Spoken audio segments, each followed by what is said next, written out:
Functional work design. It is normal in our service organisations to find work designed in functional specialisms. For example, in many call centres, managers believe specialising the work is advantageous because newcomers require less training to start making a contribution. This works fine if the work is simple and unvarying, but in most service organisations, the demands which come in from customers are usually customer-shaped, not functionally specific. It means work for the customer has to be passed around, and this creates waste. It is the same in many IT help desks.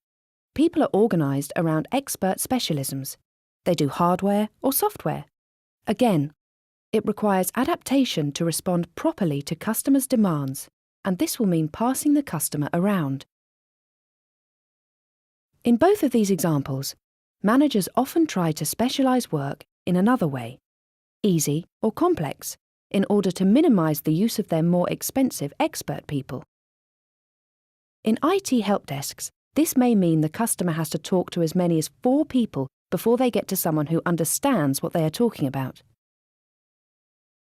People working in each function are encouraged to do their own work, make their own numbers, rather than work across boundaries to solve customers' problems.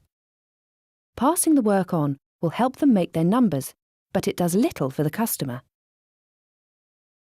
Sometimes, managers create new specialisms for the things that fall between the cracks, only exacerbating the organisation's inability to provide a service, creating more cracks.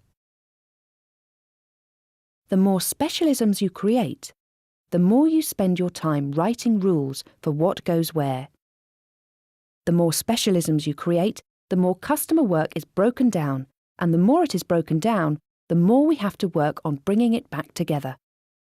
The more people are focused on making their numbers, the less they will be focused on solving customers' problems. Functional work design leads to focusing upwards, not on customers.